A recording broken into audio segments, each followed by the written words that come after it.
ഭൂട്ടാനിലൂടെ യാത്ര ചെയ്യുമ്പോൾ പല മലനിരകൾക്കിടയിലും ഗുഹകളിലുമൊക്കെ കൂട്ടം കൂട്ടമായി കുഞ്ഞു കുഞ്ഞു പ്രതിമകൾ കാണാം. ഇവ എന്താണെന്ന് നമുക്ക് നോക്കാം. ഭൂട്ടാനിലെ വിശുദ്ധമായ ആചാരങ്ങളുടെ ഭാഗമായ ചാച്ച ആണ് ഈ കുഞ്ഞൻ പ്രതിമകൾ. ചാച്ച എന്നത് ടിബറ്റൻ ബുദ്ധമതത്തിൽ നിന്നുള്ള ഒരു പദമാണ്. മണ്ണിലോ ഗോതമ്പുമാവിലോ ഒക്കെ നിർമ്മിക്കുന്ന ഇവ പാപപരിഹാരത്തിനും രോഗശാന്തിക്കും നല്ല പുനർജന്മം നേടാനും മരിച്ചവരുടെ ഓർമ്മയ്ക്കും ആത്മാവിന് ശാന്തി ലഭിക്കാനുമൊക്കെയാണ് ഉപയോഗിക്കുന്നത്. സാധാരണയായി ബുദ്ധൻ, ദേവതകൾ അല്ലെങ്കിൽ ടിബറ്റൻ സ്തൂപങ്ങളെ സൂചിപ്പിക്കുന്ന ചോട്ടൻ രൂപത്തിലാണ് ഇവ നിർമ്മിക്കുക. മരിച്ചവർക്ക് വേണ്ടിയാണെങ്കിൽ അവരുടെ ചാരവും ചേർത്ത് ചാച്ച ഉണ്ടാക്കും.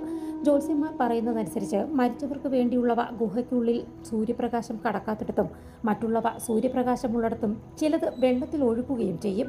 ചാച്ച സമർപ്പിക്കും തോറും പുണ്യം കൂടും. മലമുകളിൽ ഗുഹകളിൽ വെച്ചാൽ ആത്മീയ ശക്തി കൂടുമെന്നും വീട്ടിൽ വെക്കുന്നത് നെഗറ്റീവ് എനർജി അകറ്റുമെന്നും വിശ്വാസമുണ്ട്. ചാച്ച കാൽ കൊണ്ട് തൊടുക നശിപ്പിക്കുകയൊക്കെ ദോഷമുണ്ടാക്കും. ഒരു ജീവിതത്തിൻ്റെ ഓർമ്മയും ആത്മാവിൻ്റെ യാത്രയും നല്ല ഭാവി വാഗ്ദാനവുമാണ് ഭൂട്ടാൻകാർക്ക് ചാച്ച.